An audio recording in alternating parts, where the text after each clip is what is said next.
За яцхан энэ удаа та нартай цоошин яг одоо цэцэгдээд явж байгаа анимыг ярьж өгнө. За ингээд шууд тайлбарт оръё. Аним эхлэхэд бид нар Ван гэд офисын ажилтан залуутай танилцсанаа. Өдөржингөө ажиллаад унтах гэж л гэртээ хардаг. Тийм л махруу хүн байж л дээ. Тэгсэн нэг өдөр 2 настай язгууртан хүүхдийн биед орчихсон сэрнэ. Гайхаад цонхоор нь харангуйта маш сүртэй хамгаалтын хан хэрэмтэй ордон дотор байгаагаа ойлгодог. Тэгжээтэл тийлгээд мэйд нь орж ирээд хүү эзэнтэй цонх руу авирч болохгүй гэдэл буулгалаа. Өглөөний цайн дээр манай хүнийг 3 мэйд зэрэг асраад хооллоод сүйд болж байна. Аав нь өнөөдөр юу хийх талаар нь асуухад Ван их сүрхий хариулдیں۔ Эрдэм мэдлэгт шамдаж эх орныхоо түүх соёлыг суралцсан гэсэн ах нар нь бүр шок. Сая яг юу гэж вэ гэсэн царайтай. Аргагүй шít Кокомело үзэж brain rot ярьдаг нас штэ. Аавч бахархад амар инээж энтер. Би баг хүүгээ дутуу үнэлж байжээ. Миний хідэн хүүхдүүдээс аав шигэ галын шидэн төгсрөх хүн энэ л гарч ирэндэ гэдэл. Завсраар нь өөрийгөө шидээстэй. Энэ ертөнцийн язгууртнууд гал, ус, салхи, газрын шидийг айгүй үнэлдэг. Бусдыг нь хог гэд бүр тоодгүй ингэж шүү. Хэсэг хугацааны дараа гэрийн даамл нь манай хүний урд баахан ном авчраа тавьчихаас гадна мэдлэгийг нь шалгана гинэ. За юу л асуудаг болдоо гэсэн 3 дээр нэмэх нь 2 хідүүл гэж юм. Ванч хариултын байгаа сте. Тэгсэн мундаг байна. Би өөрийн биеэр танд хичээл заана гэд байя гэтлэн даалгавраар шахнаа. За тэгээд 4 нас хүрэх үед нь сэлмийн эрдэм зааж эхлэхэр болж мэйдтэйгээ сургуульдийнэ. Тэгсэн тийл амар лаг болтдаг за сүп гээл. Би таныг ялчлаа энтер гэд жоохон тоглолцсон чинь бусад мэйдүүд нь ямар хөөрцөн гар вэ гэд барьж авангуудаа эзэнтэй энэ мө боолыг шийдэг гэж авдیں۔ Гүй зүгээр гэсэн заавал шийдэг гэж салдгүй шүү. Бүр нийфт атаархал мэрдэж шít. Манай хүн заа гэд духан дээр нь ясалсан болж иж нэг юм сална. Дараа жил нь гэхэд Ван өөрөөсөө том хүүхдүүдийг ч асуудалгүй дийлдэг болсон байлаа. Жирийн айлын хүүхдүүдтэй ч ийдэг сайхан харьцдаг гэд нэр хүнд нь бас хурган өсцөө. Тэгсэн Хөлөг баатруудын ахлагч Дийгээ залуу ирээд гарыг нь шалгаснаа. Та чи ийм болбраа гартаа үйж яаж эднэрийг дийлээд байна? Бэлтгэл сургуульд юу хийж байгаа мó гэж авж гин. Яах гэж байгаа. Тэгсэн угаасаа аав нь манай хүнийг 3 дахин их хичээлээр шахах гэж гэрийн даамалдаа даалгасан юм байна л да. Тэгээл хичээлээр бөмбөгдөөд исэн бэлээ. Та зэвсгийн эрдмээ илүү давтмаар байвал би ааваас чинь хичээлийн цагийг нь багасгаад өг гэд гуйхуу гэсэн Ван хичээл сэлмийн эрдмээ хоёулангийн зэрэгцүүлнэ л гин. За тэгээд Ди манай хүнд өөрийн биеэр зэвсгийн эрдэм заахаар боллоо. Нилээн хүнд хэцүү бэлтгэл хийсээр жилийн дараа гэхэд 6 настай Ван ойр орчимдоо гоц авьяасан гэд алдартай болцсон байдаг. Гэхдээ амьдрал нь ерөөсөө ном дэвтэр сэлэмний дунд л эргэлддэг болохоор жаахан уйдаад нэг өдөр Тийлэг 2 Хөлөг баатартай дагуулад гадуур явхаар болно. Зах том худалдааны төв энтрээр ороод айгүй баяртай явж итл туранхай харваас зодуулж нүдүүлсэн царайтай хүүг нэг хүн чирцэн яваатад харна. Юугаа харав гээл ууралсан Ваны хамгаалагч нарч сэлмээ сугалахад бэлэн байлаа. Энэ ертөнцид ядуу хүмүүс хүүхдээ боол болгож зараад мөнгө олтын гинэ. Хэрцгий 21-р зуунаас ирсэн манай хүнд арай л дэндүү санагдана. Тэгсэн Розали гэд бор хүүхэн өсрээд гараад ирлээ. Хүү яасан хөөрхийн тайжийн баггүй вэ штэ гээл. Энэ өөрөө энтхийн мангар том сүлжээ дэлгүүрээ ажилтсан юм байна л да. Хүүгийн үнийг асуусан ямар шидийн чадвартай вэ л гэж юм. Юм хулгайлах шидтэй гэсэн 3 мөнгөн зоос болно доо гин. Аав нь олиггүй амтан гэдэл нөгөө муу хүүхч өшөглөж зодж ийснэ өөр газар аваачиж үн хүргэж зарна гэлээ. Чирээл явж итл Ван 5 зоос өгөөд авахар болно. Хүүг камшин гэдэг гинэ. Уяагийн тайлаад хүссэн газар руугаа явдаа гэсэн чинь хайж хавьтай хөөрхий. Очих газар байхгүй. Тийлч та худалдаж авчиад яага явуулах гээд байгаа юм гээл бүр гайхацсан. Зоо ордон руугаа аваа явъя дөө гэсэн зүгээр дагуулад орчиж болохгүй. Боол болгож ижил оруулдаг гинэ. Ингээд Росали боолын гэрээг нь байгуулж өгнө. Камшинч Ваныг үргэлж хүндлэн дуулууртай үнэн ч албат гэдгээ батлан харуулж байлаа. Нэг өдөр өрөөрөө н орж ирээд Хөлөг баатруудын ахлагч Ди таныг дуудаж гин гэсэн Ван бичээнээр хахуулдаад намайг байхгүй байна гэд хэлчихээ гэдیں۔ Яг гараа явж исэн Ди таарахаар нь Камшин эзэнтэн байхгүй байна энтер гэд худлаа ярьж өгнө. Саяхан наад өрөөрөө ч орсон гэсэндээ чи аман дээр юм баахан бичээ наацсан ч гэх шиг манай хүн амаа арчичаал сийхгүй худлаа яриад байсан. Чи миний өмнөөс ингэж ярьдаг яасан зоригтой хүн бэ? Тэгвэл оронд нь чамаар бэлтгэл хийлгүүлэндээ гэл аваа авчтээ. Үзэгдэл солигдож Ван 8 нас хүрч шидийн чадварыг үнэлэх ёслолын өдөр ирнэ. Хүмүүс ч ухаантай, сайхан сэтгэлтэй болохоор нь өв залгамжлах тайж болчоосоо гэд ихээх найдлага тавьж ийла. Аав нь ч өөршгөө галын шидтэн байх гэд бүр итгэцэн. Тэгсэн төсөөлөөчгүй юм бол тийм. Манай хүн ч бүтээлийн шидтэй юм байна. Тэр нь ядж хахад хамгийн дорд үнэлэгддэг шид гинэ. Аав нь ч галзууртлаа урлаж, гутамшигтай юм. Сугнууд л тийм байдیں۔ Энтэр гэд бөө юм болно. Түүхийд материал нь л байвал төсөөллөө ашиглаад илд мэлд хийждэг тиймэрхүү төрлийн шид юм байна л да. Тэгээ бүр сэлмээ далаацнааж нь аалхны хөөе. Ванч бүр шок, хөдөлж чадахгүй зогсож исэн ах нь урдуураар нь орж хамгаалдаг. Эдний эзэмшлийн нэг алслагдсан хөгжил муутай тосгон байдیں۔ Гинэ. Жалганы. Орсон суугчд нь ердөө 100 хүн. Тэр хэсэг газрыг Ванд өгөөд яаж хөгжүүлэхийг нь харуул ямрав гэж байна. Ууланда нилээн аюултай мангасуудтай. Эдний мөнхийн өрсөлдөгч улстай хил залгаа газар гинэ. Ер нь бол манай өнийг цөлөө ачиж байгаа юм л та. Аав нь ч овоо зөвшөөрч ийм гутамшигтай хэрэггүй амтныг тэнд л ашиглаж болох юм байна. Сайхан санаа байна гэснэ. Хурдхан арилж үзээрэй. Сугам ин гэдэл яваад өгдөг. Хэцүү газар руу явуулахар болчлоо. Гэхдээ чамайг амьд үлдэх өөр арга байсангүй гэд ах нь уучлалгүйж тэнд тав тухтай амьдрахад ч чадах чинээгээр туслана гэж амлана. Ванч ам аварсанд баярлалаа л гэлээ. Манай хүн ачаа бараагаа бэлдэж замд гарахаар болсон аав нь хамгаалах Хөлөг Баатарч гаргаж өгсөнгүй. Ах нь адал явдал хайгчид хөлсөлж хамгаалуулахар болдог. Дээр нь ганцхан камшиныг авч явахыг нь зөвшөөрсөн байхад ах нь гуйсаар байгаад тийлийг бас авч явахаар болно. Тэгсэн ди гинэд гараад иртیں۔ Хамт явж бэлтгэл сургуультаа дуусгах гинэ. Манай хүч дотроо нөө гэж бодоол аав намайг нэг ч Хөлөг Баатар авч явж болохгүй гэсэн гэд хэллээ. Надад тийм тушаал ирээгүй гэд бүр 2 баатар дагуулж магуулсан. Тэгээ болоогүй за гэрийн даамлах би өөрийн хүсэлтээр тэтгэвртэй гарчихлаа. Хамт явж хичээлээ хийнэ хөө гэсэн хүрээд ирдیں۔ Цуваа хөдөлж хотын гудамжаар явж итэл амар их хүн цугларсан бүгд л даллаад манай хүнийг дэмжиж орилолтой бол сүйд болцгоо. Эднэр яаж мэдчихвэ гэсэн Хөлөг Баатар ди тушаасан гэд тэрэгнээс амар том бичигнүүд намруулсан байдаг. Ноён Ван замд гарч байна гэсэн утгатай. Буулгах зөвшөөрлийг дийл өгөх ёстой. Даанч унтаад өгсөн сэрэхгүй байнаач гэх шиг. Манай хүнч бүр юу вэ гэл. Тэгээ баг хотын бүх хүн даллаад гаргаж өгч байгаа. Замдаа камшинд тэр тосгонд очиод хэцүү таалагдахгүй байвал надад хэлээд явж болно шүү гэлээ. Би боолын гэрээг чинь цуцлаад өгнө. Ордонд буцаж ирээд ахын албат болж болно штэ гэсэн. Үгүй би эцээ хүртэл тантай хамт байна л гэж байна. Хэсэг хугацааны дараа тэрэг гинэт зогсож тосгон руу дээрэмчд дайрч байна гэж илтгэлээ. Бид нар хүчээ нийлүүлээд орвол дийлчих байхаа 50 орчим л хүн байна гэсэн адал явдал хайгчтай ахлагч шууд л татгалзана. Бид нар хамгаалах ажил авсан. Тулаанд орж хүмүүсээ эрсдэлд оруулж чадахгүй л гэж байна. Ди нилээн мэтгэлцээ дийлэхгүй. За тэгээд адал явдал хайгчид Ваныг хамгаалахар болж Хөлөг Баатарууд дайрч орохоор боллоо. Намайг өгчихвэл Ваныг аваад ордон руу цугтаараа энтер гэж исэн. Даамлах өөрийгөө шидтэн гэдгээ хэлж тулаанд цуг орохоор болно. Ванч өөрийн хүсэлтээр дээрэмчдийн анхаарлыг татъя гэсэн Тийл шууд л эсэргүүцнэ. Юу гэж тэгдэм бэ? Би анхаарлыг нь татъя гэхээр нь Ван дотны хүмүүсээ тэгж алдмааргүй байна. Тэгээд ч би дигийн гарын шив болохоор тийм ч амархан ялагдахгүй. Ялагдлаач тосгоны иргэдийнхээ төлөө амиа өгөх бол язгууртны хувьд нэр төрийн хэрэг гэдэл попорч өгнө. Адал явдал хайгчтай ахлагч бүр сэтгэл нь хөдөлсөн. Бид нар ч гэсэн тулднаа болцсон явж гин. Энэ залуу язгууртны хүүг хамгаалах ажил гэхээр нь эхэндээ дургу байсан чинь манай хүн уулзаж мэдлэхтэйл та ямар кул ах вэ энтер гэд бодлыг нь өөрчлөө хайцсан байлээ л дээ. Одоо тэгээд хүмүүсийнхаа төлөө амиа өгөхөд ч бэлэн байгааг нь харангуйта зүрхний дискон хөдлөөд тултгаар болчихж байгаа. Намайг амьд байхад миний эзэн амиа алдна гэж байхгүй гэдэл ди асаалттай танк цаашаа.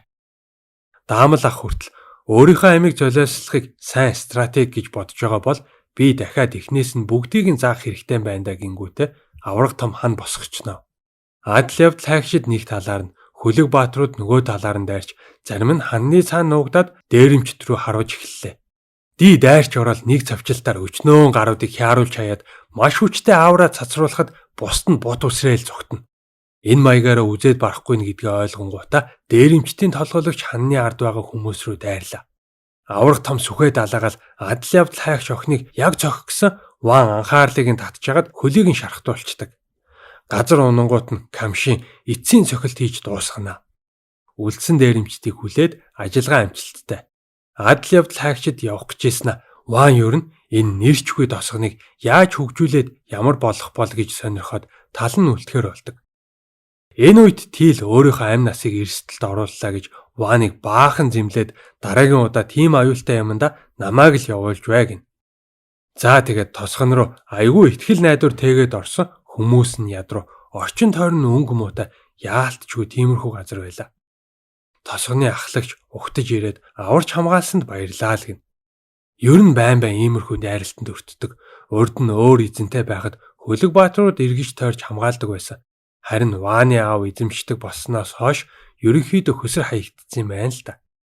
Манай хүн аавынхаа өмнөөс уучлах байхдаа аав маань жижиг тосгоны үн цэнийг сайн мэддэггүй маа гэж хэлээд хүмүүсийн дургууг нь хүргэж нэ.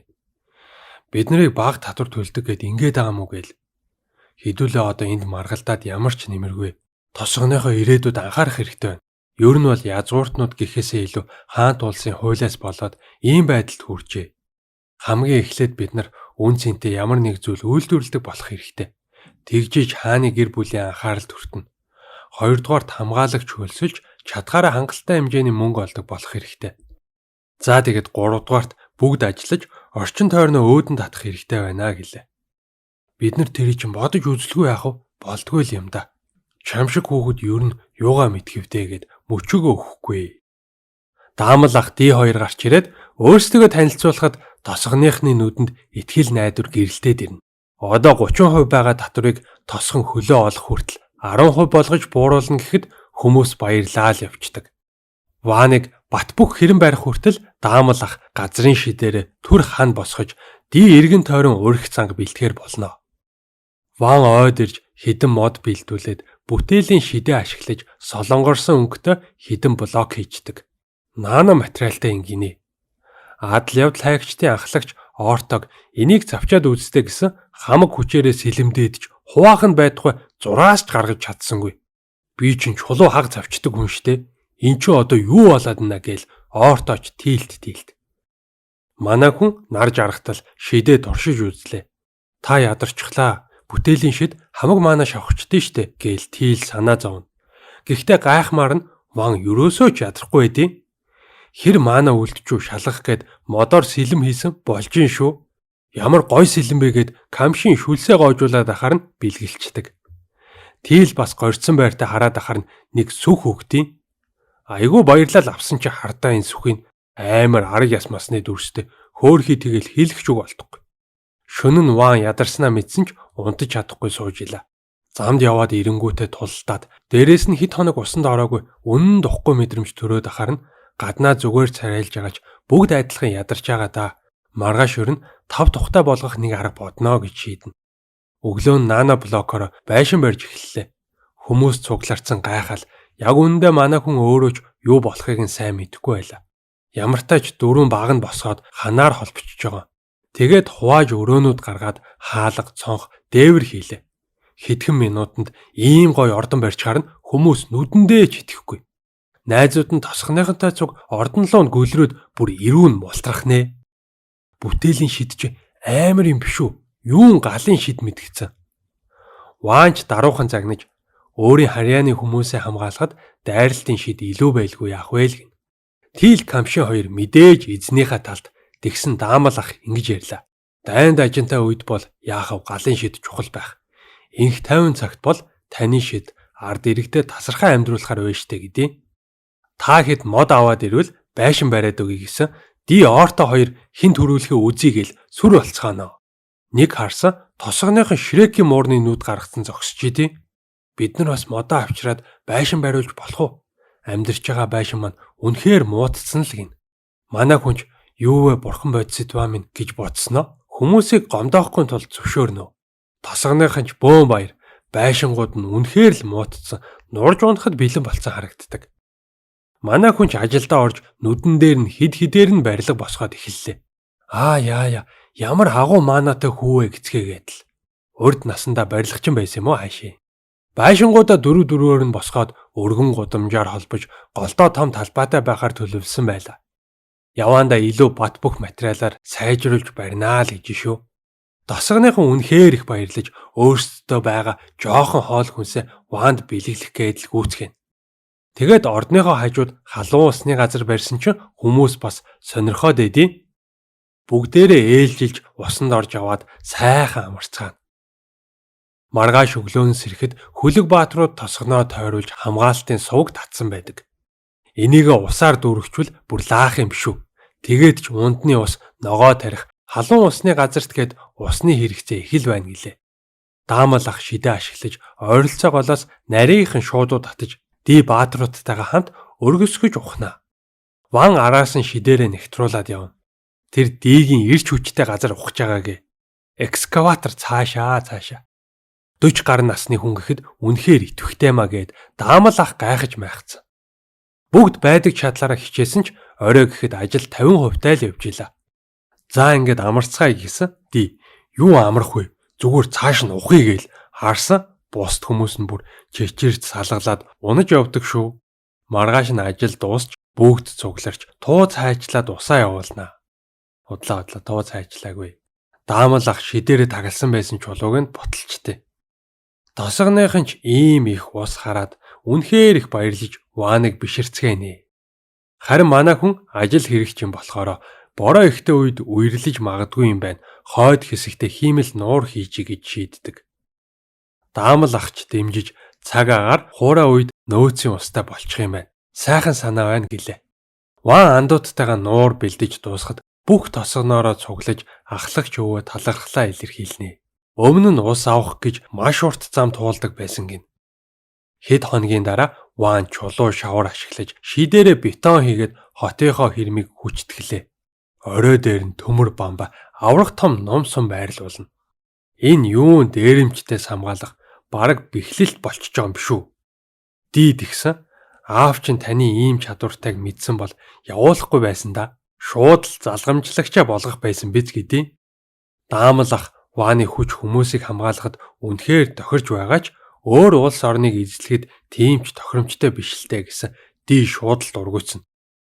Уур амьсгал ер нь эвгүүтэд ирэхэр нь манай хүн муудалцгаа болоо гэж гуйна. Хэрэггүй юм ярьж яхаар одоо байгаа нөхцөлдөө хамгийн сайнаар хичээж амьдрий л да гэсэн Ди нэрээ тийштэй гэснэ. Та хаанч очисон агуу удирдахч болж чаднаа. Ойлгомжтой. Нэг л өдөр аавтайгаа өрсөлдөхөөс агуу том эзэмшил газартай болох байх гэлээ. За тэгээд өглөөний цагаа ууж исэн Даамал ах одоо манай тосгонд хамгаалтаас гадна орлогоо нэмэгдүүлэх чухал байна гэсэн Ваан нэх тоохгүй байна. Би янз бүрийн эд хэрэгсэл тавилга энтер хийж чадна. Тосгоных нь ногоогоо хангалттай тарьчихна. Өөр юу хэрэгтэй юм бэ гэдیں۔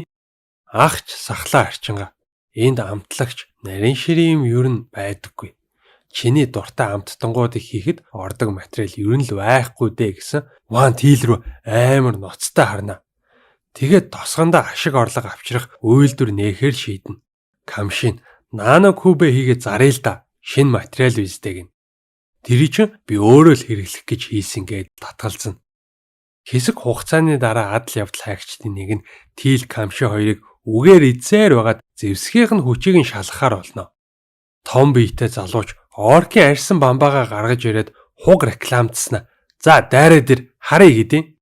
Камшин ил дээр хүрхшиг болол авсан ч нөгөө сүрхий бамбаа нь голоороо хуваагдсан байдیں۔ Тэгсэн оортоо тэрэг дүүрэн ховор материалууд аваад ирсэн байла. Төмөр, зис, мөнгөний хүдэр, алт, материал хүртэл байна. Ийш ойрхон уулнаас аваад ирлээ гинэ. Ваан шууд л ажилдаа орж төмрөөр нь нано куб хийн. Төрөний адал явдал хайгч залуу бамбаагаа засуулсан мөртлөө давраад наатахаараа надаа урт бог нь 2 төрлийн сэлэм хийгээд өгч болох уу л гин. Ваан деталь бүрийг нь нарийн төсөөлж маш гоё сэлэмнүүд хийсэн бусдынх нь нүд нь уналгүй яхав. Надаа бас хийгээд өг тэхүү гээл. Ийм гоё материалууд олж ирсэн юм чинь хийж өгнө гэсэн ногоон үстэй эмхтэй харангуйта энэ ч ёстой их үн хүрэх байх таа л гин. Манай хүн шууд л санаа авч материалээр хийгээд зарвал бүр үнэтэй болно доо гэж бодно. Даамал ахын ирснэ. Ховор л ид байна да. Уулны тентх ойгоос эднэрийг олсон юм бол ойр хавьд нь заавал даанжин байх учиртай. Тэрийг илрүүлчих юм бол манай тосгоны нэр хүнд тэр дороо л пуужиндан штэ. Даанжин сонирхох хүмүүсийг хөл хөдөлгөөн тасрахгүй л болно доо. Орлогч дагаад нэмэгдэнэ гин. Харин Ван даанжинаас болоод дайснуудад тосгоноо алдахгүй гэж болгоомжлно. Дайснууд биш юмаа гэхэд бусад язгууртнууд ч эзэлж авах гэж оролдсон доо гэлээ. Тэрнээс гадна аав нь хөлөг баатруудаа явуулж даанжиныг хамгаалуулад манай хүнийг өөр тийш нь цөлөгч бодит аюул харагдчихлаа. Бүгд цаад учрыг нь ойлгож даанжин энтрийг хайхгүй байхаар шийднэ. Ванч ойлгосонд баярлаа гэдэл талархлаа илэрхийлнэ. Удаачгүй манай хүн илүү чанартай материалаар тосгоноо улам тогтжуулж зогсоо зайгүй ажилланаа. Гэнэтхэн нэг хүн гөрүүлэн мангасууд ирж явна гэж хашгираад л сандарсан үүж гинэ. Ван бэхлэлтийн хаалгыг нь яаралтай хаах тушаал өгнө. Хүмүүсийг айд сандрахад Ван зоригжуулж бүгд хамтдаа зүтгэжиж ялан шүүгээд уран өгнө. Бүгд хэрмэн дээр гарч ном сумныхаа ард бэлэн байдалд орохоор явна. Ди Ваны тушаалаар дээшээ гараад харсан жаахан эвгүй дур зураг харагдана. 40 гарan гөрүүл тоос манруулаад ирж гинэ. Зүгээр ч гөрүүл биш 8 метрийн өндөртэй гэж байгаа. Ядж яхад адал явдал хайгчт нь ан хийх гээд явцсан байхгүй байгаа мэн л да. Ди сандарч эхэлнэ. Туршлагатай хөлөг баатруудын бүхэл бүтэн хороо ганц ийм гөрүүлийг арай гэж устгадаг гинэ. Тэгэхэд манай хидэд юун хороо байтугай хитгэн баатар байгаа штт. Ван тушаал өгч авраг нумаа төмөр сумаар цэнгэл гэлээ. Дийж гялтганаал дахиад дээшээ өгслөө. Өдий хүртэл би орсон бүх тулаанда яалж байсан юмсан. Энэ удаач мэдэхгүй гээл манай хүн мэддэг бүх майнаа уншаал галлаж эхэллээ. Гөрүүлийг онсон сум уул мөргүй алга болоод ахаар нь ди хэсэг зур паникт орно. Тэгсэн овоо хуйгийг нь нэвтэлж ороод исэн юм байна л да. Гөрөвлүүд ч эхнээсээ унаад өглөө. Эхний харуултаар арваадыг устгахчлаа шүү. Урам ороод дахиад харуулах тушаал өгсөн ганц л төмөр сум байна. Яагуу даргаал гэж юм. Хамаагүй харав гэдэл дахиад хидийг устгахчдаг. Ингээ манай хэд сумгуу болцсон гөрөвлүүдийн тал нь үлдсэн байдаг. Ванд байдлыг илтгэсэн модон сумаа ашиглаал гин. Оркийн арьсан бамбааг хувааж исэн юм чин гөрөвлийн хуйгийг нэвтэлчих байхаа л гэж бодно. Модон сум яаж дийлхэвдэ гээл хоёр баатар шивнэлдээстэй. Тэгсэн болж ин шүү. Бүр асуудалгүй устгах чинь. Дийч баярлцсан өнөөрө гөрөвлийн мах иднэ манайха. Харваадагараа гээл. Сумж бороо шиг асгарч бүх гөрөвлөд унаад өглөө. Тосгоныхан бөөн баяр болж Ванаар үнэхээр их бахархна. Арай л хурдан дуусчлаа гэд ди харамсаад байгаа юм шүү. За тэгээд Ортогийн удирдлага дор гөрүүлийг янзлах ажил эхэллээ. Их махтай болсон болохоор оройн амттай хоол хийж бүгдээрээ ялалтаа тэмдэглэхээр болно. Адал явдал хайгчид нөгөө хийж өгсөн сэлмийг нь гаргаж ирээд магтсан чинь ди гомдлоо наачнаа. Та надаа хийж өгөөгүй мөртлөө эднэр цэлэм хийгээд өгсөн юм уу гээл. Ядж яхад нөгөө хэд нь гайхуулаад салахгүй. Хөлөг баатрууд Ванаас ирээ цэргүү нэхэж мөнгийг нь төлөө захиалчин энтергээд идэм бүр. Жаахан завтаа болохоор хийж өгнө гэж амлаад нэг юм тайвшруулдаг. Орто нэг гөрүүлийг 8 алтан зоосоор зарж чадна гэхэд манай хүн мөнгөө яаж өрхөө тооцоолоод аз жаргалтай өмбцөн сууж исэн даамлах муу мэдээ дуулгана. 100 алтан зоосноос дээш орлого олвол тайжид талыг нь өгөх ёстой байдин гинэ. Манай хүн гэхдээ татвараас гадна аав нь тосгоныг нь булааж аваад өөр тийш нь цөлчихвээ гэдэгт санаа зовж ийла. Аавт ч юм биш ахад ч мэдэгдчихвэл ямрав гэсэн санаа гарна. Гөрүүл агнсан гавьяага өөрийнхөө нэрээр биш ахыхаа нэрээр бүртгүүлнэ гэсэн үг л дээ. Маргааш нь хоёр худалдаач хэрмийн гадаа ирснэ буруу газар ирсэн байна. Чамаас л боллоо. Чи л буруу заасан гэд бөө хэрүүл. Тэгсэн Ваныг харангуйта таниад бүрч их гайхна. Тайжи мундаг хүү яахаараа ийм хол байж идэг билээ гэд. Нөгөө ихэнд гараад исэн бор эмхтэй байсан штэ. Тэрний дэлгүүрийн худалдаачид юм бэлээ. Агуулах руу н ороод ам нь ангаагаад эрүүн салаад газар унчнаа. Ийм жижигхэн тосгоныхон яаж ийм их гөрүүл агнаа вэ гэдэл. За тэгэд худалдаж авахар болж авч явах хүн хүч унаа тэрэг зохицуулахад сарын хугацаа өгөөч гин. Манай хүн ч одоохондоо хөргөгч хийх боломжгүй байгаа болохоор энэ махнаас аваад яваарай. Үнгүй бэлгэлж гинаа л гэлээ. Авч гараад зарах зэвсгээ үзүүлсэн чанарыг нь бишрээд бас л ангаана. Үн мөнийч буулахгүй хэлсэн үнээр нь авъяа л гэж байна. Та нарт бүр их ашиг олох боломж байна. Сонсох уу гэснэ. Манай тосгон дэлгүүрээ нээчвэл лаанда гэдээ худалдаачдаж саналыг нь хүлээж аваад талархснаа илэрхийлнэ. За тэгвэл ажилдаа орох уу гэснэ нөгөө хоёрыг ойлгож ч амжаагүй байхад мөрөөдлийн дэлгүүрийг нь бүтээчнэ. Удалгүй урилгагүй зочид ирнэ. Хөрш улсын элчнэр гинэ. Манай хүнтэй ойролцоо насны язгууртай охин нэг Хөлөг Баатартайгаа ирсэн байла. Хөлөг Баатар нь айгүй тийм хартай. Энэ хүүг үнэхээр гоц ухаантай юм уу? Хуурамч амтын юм уу? Заавал илчлэн нэнтэргээл. Энэ үед Ван даамал ахаас даалгавар аваад сууж ила. 10,000 хүн амьдрах хот төлөвлөл гинэ. Цаашид манай тосгон энэ маягаараа хөгжүүл дорхноо хотын зэрэгт хүрэх нэ гин. Энэ үед нь зочид ирснийг мэдгэтгэхэр хүн орж ирлээ. Нөгөө охин хөрш улсын гүн Фернандогийн охин гэж өөрийгөө танилцуулна. Эмэгтэй Баатар нь бид хоёрыг яагаад ирсэн гэж бодож ийн л хийж гин. Намайг шалгах гэж л ирсэн болов.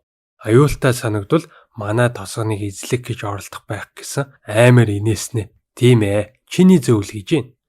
Гүн Фернандо танай аавыг манай нутгийг эзлэх санаатайгаар гоц авьяастай хүүгээ ийшээ томилсон гэж бодоод байгаа.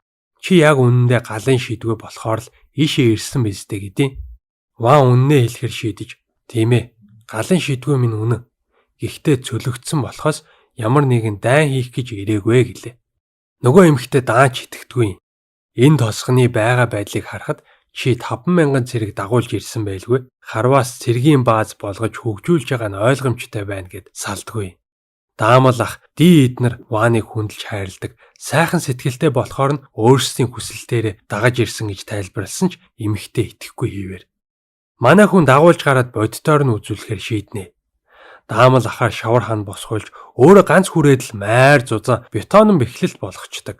Дараа нь наано кубээр хаалга хийгээд нөгөө хоёрыг гайхшруулна. Бүтээлийн шидтэй учраас ийшээ цөлөгдсөн гэдгээ хэлэхэд гүнгийн охинд өөрийнх нь гунигт амьдралыг санагдуулаад л явчихна. Баатар ана тактикаа өөрчилж ирсэн зорилгоо хэлнэ. Фернандо гүн охиноо Ваны эхнэр болгохоор явуулсан гин. Манай газар нутгийг битгий эзлээрээ найрамдлын гэрээ байгуулъя гэж байгаа юм байна л да. Манай хүн ч одоохондоо гэрлэх бодлого байгаа гэдгээ хэлэхэд анаа бүр гэрлүүлэх гэ дайраад идэх шүү. Би уг нь нэрчгүй, сурагчгүй тосгонд хатагтайгаа үлдээхгүй гэж бодож ирсэн. Чи чинь тэгсэн хараа ажилсаг арчаатай мундаг хүү байна штт. Та энэ залуутай гэрлэхийг хүсэж гин үү гээл тулгаад асуусан охин ичингүүрэл Ван сайн залуу байна. Гэхдээ би ч гэсэн гэрлэх талаар бодож амжаагүй байгаа гэдэм. Тэгээд зочид нь эндээ хонохоор болж манай хүн зочид буудал барьж өглөө. Оройн хоолн дээр сонирхдаг зүйлсийн талаар асуусан игдүүтэй юм дуртай цэцэг хүүхэлдээ эднэрт дуртай гэж байна. Хүүхэлдээг чи харж болох уу гэсэн охин маш их баярлана. Өмнө нь хинч сонирхдаг юмыг нь асууж санаа тавьж байгаа юм шиг байгаа. Манай хүнийг буцаад очиход даамал ах хэлнэ. Нэргүү тосгоны эзэнтэй гэрлүүлэх гээд явуулсан байхыг бодоход энэ охинч бас элементл шийдгөө байхаа. Ван гинэтхэн ойлгоно. Хөөрхий яг л өөрших нь гадуурхагдж цөлөгдсөн байна гэж. Тэгээд сүү тавьсан ч тавиагүйч өөрөө хүсвэл манай тосгонд үлдэж болно шүү гэж хэлэхээр шийднэ. Маргааш өглөө нь манай хүн сайхан унтчихэл Тил Камши хоёр орж ирээд хурдан хувцас өмс гялзаараа гэл бөө юм болно. Яач вэ гэсэн Ван нуур руу явъя. Очоод мэднэ л гэдээ. Тосгоных нөгөө хиймэл нуурыг Ван гэд нэрлэлсэн байлгүй яахав. Яваад очисон бөөнөрө цугларцсан лусын дагын ирцэн байна маань гэцгээгээл сүйд болж байна. Хүн хүрч чадхааргүй ойнгонд цэнгэг устайгоолд амьдардаг ховрын амьтад яахлаараа манай энд ирчдэг үлээ. Сони юм а гэдээ. Ван яагаад ирснийг нь асуусан юу ч дуурахгүй. Сонсгол муутай мó ойлгохгүй байгаа мó бүү мэд. Тэгэхээр нь жаахан мах авчруулад харуулсан хүрээд ирж шүү. Амсангуута энэ авраг гөрүүлийн мах байна те. Хин агнсан гэж авдیں۔ Ванч даруухан загнаж бид нар бөөндөө гэсэн хүмүүс гээгүй манай лорд агнсан маа гэдэл хэлчихгүй яахав. Лусын дагинч сонсонгуута ус руу ороод алга болчихно. Маргааш нь хаммаг хамаатнуудаа дагуулад ирсэн байдیں۔ Яана нөгөө авраг гөрүүлийг агнсан гэсэн уурлаад өшөө авах гээд байгаа юм шүү гэсэн нэг том биетэй эвгүүгээр ойртол ирнэ. Охиныг минь өчигдөр найрсгаар хүлээж авсанд баярлаа. Та авраг гөрүүлийг устгасан гэж үнэн үү гэхээр нь үнэн л хэлээ. Ийм жоохон хүүхэд тэр айхтар амьтныг устглаа гэж үгээл шивнэлдэжсэн аа. Баатар ирмэн миний охиныг эхнэрээ болгож аваач гэдیں۔ Сүүлийн үед авраг гөрүүлийн дайралтанд өртөж ихээхэн хохирол амсаад байгаа болохоор өөрсдийг нь хамгаалж чадна гэвэл хиндэж охиноо өгөхөд бэлэн байгаа болтой маа. Би хүмүүсийг чи хамгаална. Охиноо заавал надтай гэрлүүлэх хэрэггүй. Өсч том болохоор өөрийнхөө сонгосон хүнтэй суусан дээр үстэй гэд нуурандаа амьдрах зөвшөөрөл өгчхөөс гадна бүр байшин энтер бариад өгчтیں۔ Тэгсэн тосгоныхоо бохир ус зайлуулах хэсгийг янзалж байгааг нь сонсоод Лусын хаан туслахаар болно. Усан дотор чөлөөтэй ажиллах чадвартай тэр хүмүүсийн ачаар манай хүний ажил амархан бүтдэг. Ингээ байж тал Арт Хөлөг Баатартайгаа хүрээд ирдیں۔ Лусын хаан Ваныг хүргэн минь гээд дуутсан чинь нөгөө хоёр бүр шоконд ордын байгаа сте. Чи чинь Лусын гүнжтэй гэрэлцсэн юм уу? Бид нар төрүүлж ирсэн мэт гэл нөгөө хил амтай ихч бөө юм болно. Хариулж амжаагүй байхад нь Лусын гүнж "Тийм, би Ваны эхнэр байна" гэж авдیں۔ Гаалгал. Манай хүнч бүр эвгүй байдалд ороод маргааш нь бүгдийг нь тайлбарлах гэсэн Хөлөг Баатараас юу болсныг нь сонссон. Санаа зовлтгүй л гэж байна. Тэгээд ийм гоё нуур бүтээгээд тосооноо маш сайн хөгжүүлж байгаа. Үнэхээр мундаг юмаа гээл магтуулсан явж исэн Лусын гүнж харцдаг. Ядж яхад тэр үеэр нь баахан хүүхдүүд гарч ирээд завыг нь хөдөлгөөдөөс Арт унхаа шахаад Ванд тэрвүүлсэн байж яахгүй юу? Лада гүнж бөөн уур. Чи яагаад энэ охинтой хамт явж идэг үлээ гэхээр нь аавын чинь саналыг би хүлээж аваагүй. Би ямар чиний аваа суудсан нөхөр үү гэсэн уурлал ус руу орчтیں۔ Нөгөө хүүхдүүд завыг хөмрүүлэхээ шахаал байжсэн чинь Лусын хаан гараад ирдэг шүү. Чи гэрэлсэн хүн байж яагаад өөр охинтой зугаалаад байна гэж авж гин. Би таны охинтой гэрлээгүй штэ гэсэн хаангаа сонсхийг ч хүсэхгүй. Тэгвэл тэмцээн зохио. Танаа хүмүүс ялагдвал чи миний охинтой гэрлээрэй гэдээ. Үгүй юу гэжтэй гэл хэлж дуусаагүй байсан чинь ди өмнөөс нь зөвшөөрчдөг. Өрсөлдөх дуртай хүн л дээ. Хөлөг Баатруудын ахлагчийн хуваар би танд заавал ялалт авчирна гэсэн даамал ахч дэмжнэ. Нөгөө ууртай ихч хүртэл хаанаас ч юм гараад ирсэн. Тулалд зөв штэ гэсэн байж дээ. Тийл камши хоёрч юу гэж дутгав. За ингээд баахан гаруудын сумалгаанд ороод манай хүн тулдгаар боллоо. Лусын хаан эхний тэмцээнийг сонгох эрхийг Ванд олгохоор нь манай хүн бодож жагаад усны поло тоглоё гин. Бусдыг нь сонсчиж байгаагүй спорт болохоор нөгөө хэдтэй дөрмийг нь тайлбарлаж гарлаа. Бүхнийг мэддэг даамал ахад хүртэл мэдхгүй юмыг нь зааж өгч ийн гэдэл Тийл бишрээстэй. Тоглолт эхэлж манай талаас Панамера, Тийл хоёр нөгөө талаас Лусын гүнж Аавтайгаа гарч ирэнгүүтээ пиат нойлдож эхэлнэ. Угийн усан дотор тоглож байгаа юм чи ойлгомжтой байстэй. Тийлч хямраад сэтгэл санаагаараа яваад өгсөн нөгөө ихч суг татаж босгоол хэдэн үг хэлээд сэргээчдээ. Хоёрдугаар үе дээр манай хоёр нилээн сайн үзээд оноо тэнцлээ. Одоо хэн төрүүлж оноо авсан нь ялагч болно. Хамаг хүчээ шавхсан ч Лусын хааны цохилтыг яаж барахвд? За ингээд ялснараа Лусын хаан дараагийн тэмцээнийг сонголоо. Бөөхөө сэлэлт гэвэл яах вэ? Юу гэж байгаа юм бэ те? Тэгсэн ди майр өөртөө итгэлтэйгээр орноо л гэж байна. За тэгээд дээр нь камшин нэмэгдчихэе. Мөрөөдлийн баг юм уу хайшин.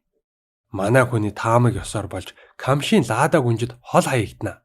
Ямар ч байсан сэлсээр байгаад барайнд ороход нь ди гарч ирэл ирвэхээ сэлэлт. Хамгийн хэцүү техник гинэ. Яахаараа хамгийн хэцүүг нь сонгодог байна гэсэн булчингаа хамаг сайнаар ашиглах боломжтой учраас ингэж байгаа гинэ. Моторт зав юм уу хайшин. Ингэж сэлэхэр чи төрүүлэхээс яахавд? Лусын гүнж байтугай Акваменч гүйцгэргүй харагдчихэв. Усны хувцаа бүр урагттал нь сэлсэн байвал яах вэ? 3 дугаар тэмцээнээ сонгох гэсэн манай хүн өөрмөг мөс гаргадаг машин хийгээл тавьчлаа. Ногоон өстэй охиноор мөс бэлдүүлж бутлаад сиропоор хамтланаа. Би өөрөө оролцсон. Энийг идэж уралдыг хэдий. Арт саналаараа орохоор болж тэмцээ эхэллээ. Амсаж үзээл амаргүй үед болохыг нь ойлгож байгаа юм чинь. Манай хүн өөрөө хүртэл би юу хийчвэ гэсэн байжсэн. Артын хичээж байгааг хараад зориг орно. Баг-багаар зогсолтгүй эцээр байгаад манай хоёр төрүүлчихдэг. Лусын хаанч овоо ялагдлаа хүлээн зөвшөөрөхөр нь за ингээд нэг юм дарамтлуулахааргүй тайван амьдрах нь гэсэн хүргэн минь гэж дуудсаар л байдаг шүү. Чи сүрхий хүү юм а. Охинтойгоо заавал гэрлүүлэндээ л гэж ах шиг. Ингэх байсан бол яах гэж тэмцээ хийдэг байна гэл хямарцсан сууж исэн гидсэн өвдөө наадیں۔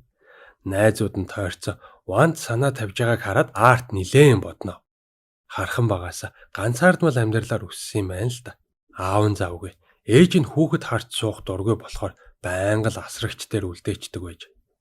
Өөрийнх нь ганц дуртай бас сайн чаддаг юм нь хүүхэлдээ удирдах шидэн байлаа. Даанч ээж нь мэдэнгүүтээ зодож загнаад хүсэр хайчихжээ. Бараг шулан молом гэсэн байх уу. Тэгээд нэргүү тосгоны эзэнтэй гэрлүүлэхээр явуулна гэхээр нь Арт дотроо их л айж санаа зовж ижилтэй. Тэгсэн Ваны сайхан сэтгэлтэй өөртөө итгэлтэй байгааг нь хараад Арт ч урам авдаг. Бусад хүмүүс шидийг нь хичнээн яалж исэн ч хамаагүй хүүхэлдээ удирддаг шидээ улам сайжруулж нэг л өдөр Ван шиг олон найзтай өөрийн гэсэн хүрээлэлтэй болно гэж бодно. Маргааш нь Ван хүмүүсээ цуглуулж шинэ ажил эхлүүлдэг. Бүгдээрээ ажилсан шиг ажиллаад амарсан шиг амарна. Барбекю пари хийнэ гэжсэн Арт хүрээд ирдэг. Би чам шиг болмоор байна. Яаж ажиллаж байгааг ч харж болох уу л хэлээ. Энэ үед Орто болон түүний нөхөд ой дотор нэг амьтанд хөөгдсөн л цогтжээдэг. Удалгүй Ваны хүсч мөрөөдж хийсэн од хэлбэртэй бэхлэлт хан бэлэн боллоо. Яаж 2-7 хоногт ийм юм барьчваа гэсэн олон оршин суугчтай болохтой бэлдэж байна. Тэгж байгаа тухтай байшингууд ч нэмж барина гэж шүү. Панамера хэлнэ. Бүр хатаархчихлаа. Би ч өөрийн гэсэн эзэмшил газартай болохыг насаараа мөрөөдөж байгаа хүн штт. Хизээ нэгэн цагт том гавьяа байгуулад мөрөөдлөө биелүүлнэ л гин. Тэгээ шинээр хийсэн авраг ном сумынхын талаар ярилцчихсан манай хүн харуулж хүчийг нь гайхуулаад амжиж байгаа. Лааж байгаа сте. Бүгд ангаацсан. Ван чайгуу сэтгэл хангалуун инээж минээсэн л байж идэг. 100 хийсэнгээ өстэй нэгийг нь зарчих төхөө гэсэн зарахгүй л гин. Хүссэн үнээл шууд авъя гэсэн бас л үгүй гин. Тэгэхэр нь бүр сансны ч үгүй юу гуйсан ч биелүүлнэ гэчтیں۔ Ванч зөвшөөрч за тэгвэл бодож байгаад хэлнэ гэлээ. Энийг авч явахад томд хэрэг болох нэ. Зүгээр номыг авч яваад сумыг өөрсдөө хийчиедөө гэжсэн камши орж ирээд манай эзэнтний бүтээл бол шал өөр шүү гэд Ваны хийж өгсөн сэлмийг гаргаад ирнэ. Танд эвдэлсэн ч харамсахааргүй ямар нэгэн зэвсэг байна уу гэж зөвшөөрөл авчагаад Панамерагийн сэлмийг цэвэрхэн завчаа ичтیں۔ Тийм л сүрхий идгэндээ. Энэ үед адал явц хайгчид авраг луунд хөөгдсөн л ойгоос гараад ирлээ. Зүгтаарай, хүмүүсээ аваад бэхлэлт рүүгээ ор. Бид нар саадуулж бай гэсэн Ван хөдлөхгүй. Үлдээд тулалдчих санаатай. Гэхдээ жаахан эргэлзээ байжсэн Панамера туслана гэж зоригжуулна. Тил Артыг аваад хөлөг баатруудыг дуудахаар гүйж манай хэд шин баллистагаараа луу руу бууцсан чинь үнэхээр чадварлаг болтаад байдیں۔ Яана ингээд дуусчээ гэжсэн Панамера бэхлэлтэн дээрээс шид гаргахаар бэлдэж эхэллээ. Нилээн хүчтэй галаар бууцсан болохоор лууч бултаж амжилгүй оногдчихдог. Ганц цохилтоор устгах ч үгсэн үгүй. Төрүүжихээс илүү ууртай босч ирээ дайрнаа. Авраг гөрүүлтэй харьцуулшгүй хүчтэй амтан гэдгийг нь Ван гинэт ойлгоод бүгдд нь зэрэг харуулах тушаал өглөө. Луу сүрхий болцсон ч далавч нь олон газраа гимтсэн байдаг. Ван руу дайраад ирэх яг тэр мөчт нь Панамера амжиж унгаана. Хүчтэй дэлбэрэлт болсон ч арай устгах чадсангүй. Дотгошоо орж тулаанд бэлтгэхэр шийдэх үед далавчин шатсан луу үсрээл гараад ирнэ.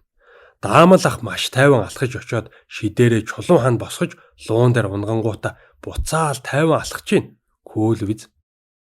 Гүүгээч ахаа гэсэн чи би ч хөгшин настай хүн гүүж чадахгүй штэ гин. Ингээд хэсэг цаг хожих хооронд Ван Панамерагаас тусламж гуйдаг.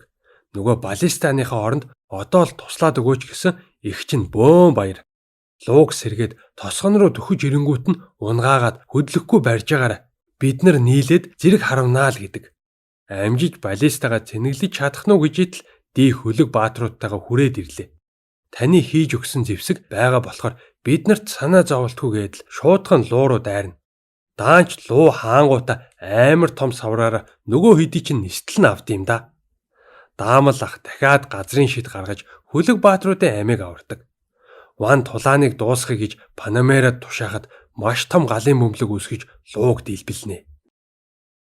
Хөлөг баатрууд арай л гэж зүгтэж амжихад тосгоныхон луу руу зогсоо зайгүй харавсаар байгаад унгаалаа. Ди очоо шалгасан амьд байж байгаас гадна хазах чийдэг шүү. Манай хүнч бултаад сэлмээрээ завчиж дуусгана. Тосгоныхон ч бөөн баяр, Арт, Тил, Панамера гурав манай хүнд баяр хүргээл сүйд. Ёстой мондөг байна. Жирийн нэг тосгон байсан бол өдийд газрын хөрснөөс арчигдсан байгаа. Танай тосгон Ди, Даамал ах гээд олон баатруудтай бас хүчрэхэг зэвсэгтэй болохоор аргагүй үсттэй гэдээ. Ванч сэтгэл нь ханахгүй баллистагаа дахиад сайжруулж нэг цэнэглээд 10 сум харавдаг болгоно гэж шийднэ. Ямар ч хэл байсан луу устгасныхаа баярыг тэмдэглэх хэрэгтэй шүү. Яагаад ч жирийн явдал биш гэдэл Панамера ятгах өгч байна. Ер нь бол луугийн ангууч гэдэг цол дайчдын хувьд хамгийн нэр хүндтэй байдаг гин шүү. Тийм маань өнөөдөр луугийн ангууч болчихж байгаа юм байна л да. Угийн супер хүн л дээ. Удалгүй тулаанд онцгой гавья байгуулсан хүмүүсийг шагнах ёслол эхэлж Панамера сайн мэддгээр зохион байгуулна. Өнөөдөр бид нар хэр баргийн тосгон байтугай хотын ч давж чадхааргүй давааг ямар ч хохирлгүй давлаа. Хамгийн гол гавьяаг даамлах Ван гурав гүйцэтгэлээ гэдэл ярина. Тэр хооронд Ваны даруухан байгааг хараад ийм хүнтэй амьдралдаа анх удаага таарч байгаа ойлгодог. Панамера өөрөө Хөлөг баатрын гэр бүл төрсөн юм байна л да. Гэхдээ галын шидтэй гэдг нь мэдэгдэнгүүт аав ээж нь тухайн үед хамгийн их мөнгө амласан язгууртны гэр бүлд зарцсан юм байлээ. Зогсоо зайгүй бэлтгэл хийсээр 16 настайдаа Хөлөг баатруудын ахлагч болж чадсан. Тэрнээс хойш олон тулаанд ялалт байгуулж хэрэгэм зэрэг агсан байж идэл нэг л өдөр Артыг дагаж алс холын тосгон руу явах тушаал иржээ. Панамера Артыг тайвшруулж гачин залуу байвал би чамайг үлдээхгүй заа гэдээ. Тэгсэн Арт асууна. Би хэнд ч хэрэггүй амтан болохоор гэр бүлийнхэн маань ингээд хөөчж байгаа мó гэлээ. Панамерад ч хэлэхгүй болтуггүй. Таны бүх эгч дүү нар гэрэлсэн учраас тааж гэсэн гэрлэх болсон гэсэн үг гэдэл тайлбарлана. Өөрөө яг л ийм жоохондоо гэрээсээ явсан болохоор Артыг өрөвдөж хайрлаад байдаг. Азар манай Ванч ааш цан сайтай ажилсаг дажгүй залуу болохоор Панамера Артыг гэрлүүлэхдээ дуртай байлаа. Буцаад одоо үе гарч Панамера Ваны тосгонтой холбоотон болохоо зарладаг. Ааваас ч ямар ч тусламж ирэхгүй байгааг бид мэднэ. Надад бол найдаж болно шүү л гин. Бас Артын аав Фердинанд гүнгийн талаас ямар нэгэн дайралт товтлогоо ирнэ гэж санаа зовох хэрэггүй.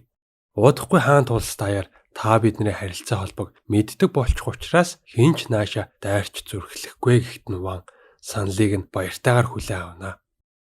Маргааш нь манай хүн Даамал Спартатай тосгоныхоо ирээдүйн талаар ярилцаж шинэ оршин суугчдыг татаж тосгоноо хотын хэмжээнд аваачхаар шийднэ. Энэ үед нь Тил орж ирээд дээрийн хоёр худалдаачин Гай компанийнхаа хідэн хүмүүсийг дагуулад ирчиж гэж мэдэгдэнэ. Ванч ойн лууга зархаар яарч агуулх руугаа аваачсан нөгөө хэд нь ангайлгүй яах вэ? Жинхэнэ ховрын ид вэ штэ. Лавл 100 платинум зоос хүрх юм байна л гин. Манай ертөнцийнхоор бол шууд л долларын саятан болохоор тийм их хэмжээний мөнгө юм байна л да. Энэ үед нь арай ахмаг насны хоёр худалдаач лууг сонжоол хоорондоо ширнэлдээд идэв.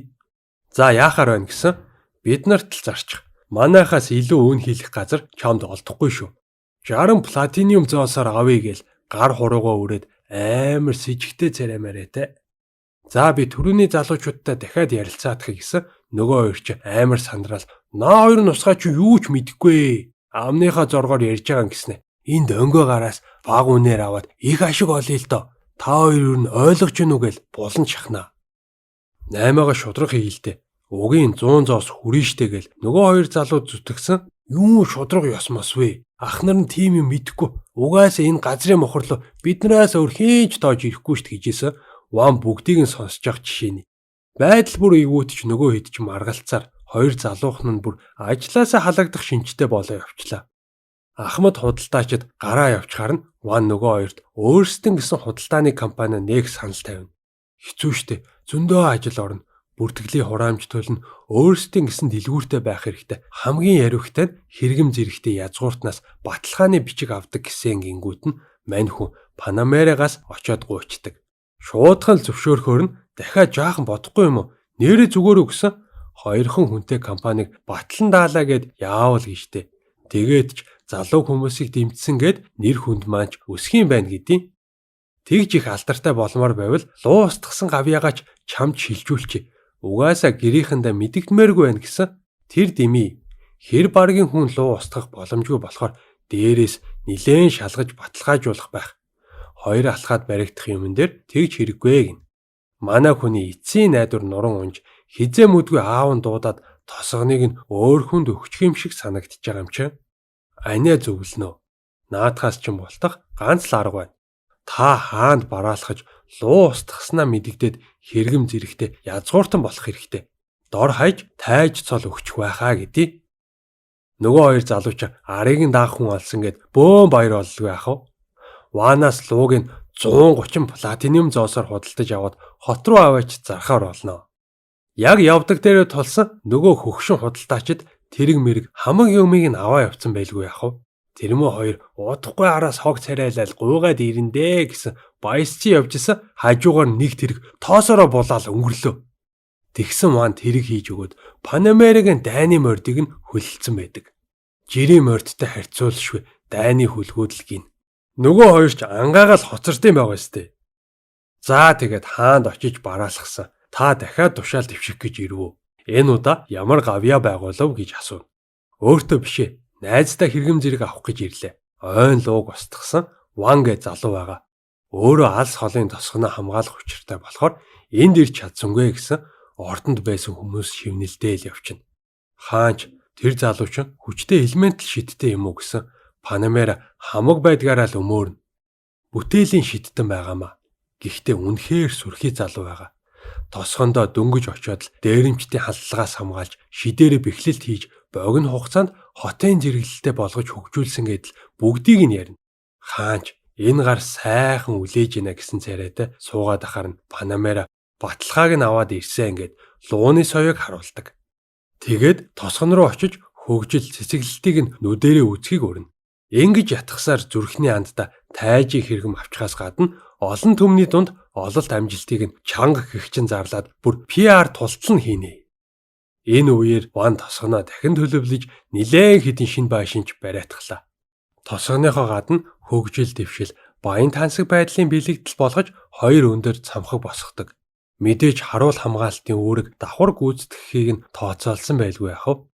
Бүгдээрээ цамхаг дээрээ өдрийн хоол идэж даамалах. Иннээс хойш тосхон биш хотын статустай болъё. Ван хот гэж нэрлвэл ямрав гэлээ. Ах トゥ худалдаачдын нээсэн шин дэлгүүрийн ачаар тийл хүссэн бараагаа асуудалгүй авдаг болж амттай гихчийн торт хийсэн байдаг. Нэг харсан хідэн хүмүүс хотын хаалган дээр ирцэн зогсож идэв. Нилээн үлсэж ядраад хувц хонор нь муутцсан хүмүүс байлаа. Хажуугийн тосхноос ирсэн гинэ. Эзэн лорд нь хамаг залуучуудыг нь цэрэгт аваа явуулсан учраас ажил хийх хүн байхгүй. Дээр нь маш өндөр татварын дарамтанд ядарч явна. Танаа хотыг өндөр хөгжилтэй гэж сонсоод ирлээ гэдэг. Фердинанд гүнгийн хүмүүс болохоор нь манай хүн хүлээж авах уу яах уу гэд хэсэг эргэлцсэн ч оруулахар шийднэ. Бид нарт татвар төлөх ямар ч мөнгө байхгүй. Танаа харьяанд орж болох болов гэхэд нь хэсэгтээ татварт санаа зовлтгүй. Би та нарыг ямар ч байсан хооллож ундлаад байшин барьж өгнө гэлээ. Хэдүүлээ өлсөж өгөхөд Деважинд ирсэн мөгүй юу гэдэл хүмүүс гайхастай. Тэрнээс гадна тосгонд нь үлдсэн 300 орчим хүнийг адал явдал хайгчид явуулж авчруулахар болдог. Энэ сайхан сэтгэлийг чи яаж хариулна гэж хүмүүс өөлж мөөлцөн. Манай тосгон 10 үнэтэй. Тэрүүгээрээ байгаа жаахан ачаа бараагаа зөөгөөд аваад ирнэ гэсэн Ван баярлаа наадын. Сүүгээр нь цагаан эдээ хийж болох нь байна гэж тооцоолоод байхгүй юу? Адал явдал хайгчид тосгоныхныг аваад ирэхэд нь Ван барбекю бэлтцсэн хогтно. Өлсөж ядарсан хүмүүс цадатлаа идэж аваад одоо бидэнд хийх ажил өгөөч гэж гуйна. Тэгээд шин дэлгүүртээ бас тариан талбай дээр ажиллуулахар болчихж байгаа. Манай хүн ч үнэхээр ажилтай. Өөрсдийнх нь үнэний сүгээр нь торт хийлгэцэн дайлж явах жишээ нэ. Хот маань өргөжин тэлж хөгжих тусам нь та бүхний амьдрал сайжирна гэсэн хүмүүс үнэхээр их баярлдаг. Хэсэг хугацааны дараа орто хүмүүстэйгээ анд явжгаад данжин руу орох хаалгыг санаандгүй олцсон байдаг. Одоо хуулийн дагуу хаанд даруйхан мэдэгдэх ёстой гинэ. Яг үннийг хэлэхэд эдний тосгон данжиныг зорин ирэх хэдэн мянган адал явдал хайгчдаг хүлээж авахд хараахан бэлэн болоогүй байлаа.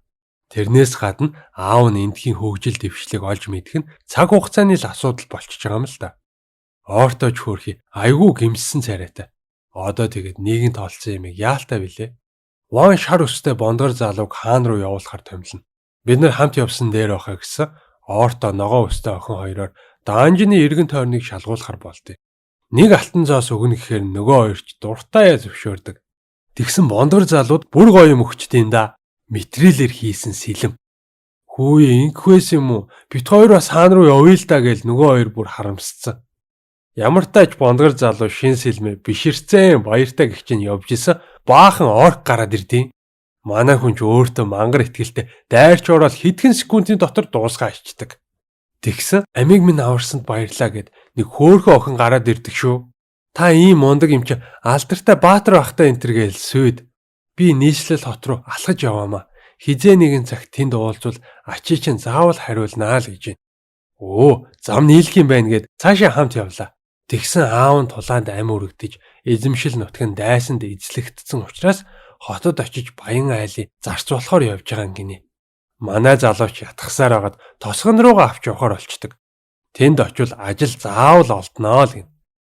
Энэ үед Ван тосгонд нь төр байрлах адал явдал хайгч нарт зориулж тусдаа хэсэг хийж өгөхөөр болж Спартак захирагчаар томилдог. Харин аюулгүй байдлыг хангахын тулд Дийгийн удирдлагад ор хөлөг баатрын алба байгуулахаар шийднэ. Шуудхан л ажил хэрэгтэй орсон байж тал бондгор залуу нөгөө охинтой цуг хүрээд ирлээ. Хаанд илтгэх ажлаа амжуулсан л гэж байна.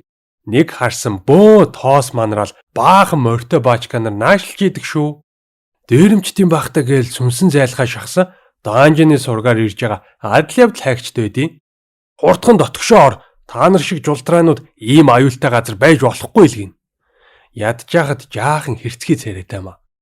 Бид нар бэхлэлтэндээ ойрхон байгаа болохоор айгаад байх юм байхгүй гэсэн танах сургаггүй тосгон байж яасан сурхи хан хэрэмтэй. Энийг тэгээ яаж барьсан байх уу гэхээр манай хүн газар дээр нь харуулахаар шийднэ. Адал явдал хайгч нар шоконд орчиж байгаа юм чинь. Тэгсэн манай хүнийг Ван гэдгийг нь мэдээд бас л шок. Энэ жижигхэн бацаа одоо алдарт Ван юм уу гэж яагаад дийд алуулахаа шахнаа. Тэрнээс хойш дийдээ таарах болгондоо ёсолж бүхэлзөөд бүр номондоо орцсон байгаа сте. Гэхдээ байхгүйд нь Ваныг сонжсон хിവэрэ. Ийм жаахан хүүхэд яаж ийм том тосгоо удирддаг байна гээл. Хэдэн өдрийн дараа оортой хүмүүстэйгээ эргэж ирээд байдлыг илтгэнэ. Даанжины эргэн тойронд мангас алга. Гэхдээ очиход хэцүү хавцал дээр байрлалт юм байна. Тэр хавьд томын бүтээн байгуулахад хэцүү харагдсан гэлээ. Манай хүн ногоон өстэй охины ятгалганд орж маргааш нь өөрийн биеэр очихоор явдаг. Арт, Тил, Камшийн гуравтай хамт явнаа. Дөхөөд ирсэн амар том хавцал дээгүүр нь гарахгүйр нь энэ хоёр модын гинэ. Эн чинь нэг л дэлийг ишгүүл амиа хорлохоор ид байна гингүүтээ манай хүн янзын гой гүүр өрчиж байгаа. За тэгэд очингуудаа хамгийн түрүүнд мангасууд гарч чадхааргүй том төмөр хаалга хийлээ. Дараа нь адал явдал хайгчид байрлах маш том зочид буудал барьдаг. Нэг давхуртаа хадгалах амрах хэсэгтэй, хоёр давхуртаа хоолны газартай, гурван давхурт нь харин унтаж амархаар төлөвлөсөн байлаа. Том гэгчийн террастай ч юм байна. Бүгдд нь таалагдаад бөөн баяр. Тэгсэн борооны ус цуглуулж угаалга цэвэрлэгээнд ашиглах зориулалттай нөөцийн савнууд ч хийсэн байдیں۔ За нарч жаргаж байна. Харихуудаа гэсэн арт маш том материал олоод ирсэн. Бүгдийг нь гайхшруулдаг. Тэгээд хараад ирсэн чинь оройтлоо гэд Спарта бөө уур өгтөж авнаа. Найзуудаасаа тусламж гуйх санаатай эргээд харсан бүгд айцсан царайтай. Та нар туслаад оройтсон штэ. Хилээч гэсэн. Тийм ээ, надаас болоод оройтсон маа гэд оорто эргэлзэлгүй бурууга хүлээн. Даанч Спарта синдэгчгүй Ваныг чирээд орчт юм аа. Хэд хоногийн дараа Ван арттай гадуур алханга манай тосгон ямар санагдаж байна? Амьдрж болохоор юм байна уу гэж асуув. Тэгсэн арт би тантай гэрэлмээр байна гэж авдیں۔ Уг нь манай хүн гэрлэж мэрлэх талаар огт яриаггүй байгаа юм штэ. Тэгэд ичиж улаагаад тахаар нь зүгээрээ намайг сонсоогүйгээ ботчих гэсэн мөртлөө дотроо айгүй баяртай байлаа. Үзэгдэл солигдож ах トゥ худалдаачид нийслэл хотоос буцаж ирнэ. Зорьсон хэрэг нь бүтэмжтэй компани амжилттай байгуулсан шүүгээд лууныхаа төлбөрийг авчирч тушаадаг. Манай хүн Тилд бариулсан чинь салгалж бариад сүйд болно. Анх удаага ийм их мөнгө барьж үзэж байгаа гинэ. Панамера энэ хоёртой цуг явж хагаад Фердинанд гүнтэй уулзахаар үлдсэн байлаа. Ваны тосгоны ойролцоо өөрийн гэсэн газартай болох санаатай гэж шүү. За тэр ч яах вэ? Худалдаачин хоёр авчирсан юм гаргаад ирсэн. Манай хүн бөөн баяр. Нөгөө мөрөөдөд исэн 10 сумаар шүршдэг ном нь. Уут дүүрэн платинум зоос авчаад ингэж баярлаагүй юм да. Манай хүн ч нумаа баахан сонжиж, ажилуулж, задлж үзэнгүүтээ бүтээлийн шидээрээ дуурайлгаад хийчдэг. Арт биширцэн л сууж байгаа юм чаа. Тэгсэн ном нь ажилдгүй. Хөөх, таа ч гэсэн алдаа гаргадаг байх нэ гэж хэлчихэд арт бантаа наадیں۔ Тийштэй алдах үе байна гэдэл Ван инээнэ. Би ч угийн тийм лаг биш штэ гэсэн Арт. Үгүй штэ. Та ч ухаантай, боловсралтай, сэлмийн урлаг төгс эзэмшсэн. Тэгэхэд надад чадах юм юу ч байхгүй гэдээ. Чи хүсвэл Спарта D2-оор хичээл заалгаж болно шүү. Тэр хоёр бол бас л амар заан штэ гэснэ шидийнхэн талаар асуусан чинь Арт сонирн болоод явцдаг.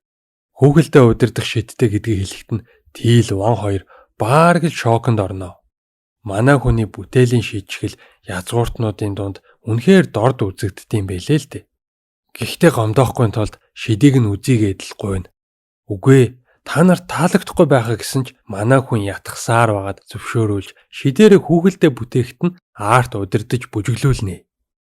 Чиний шид чинь бүр янзын юм биш үү? Тусганыхантай тоглолт үзүүлмээр юм биш үү? Манайхан таалагдсан да гэдээ.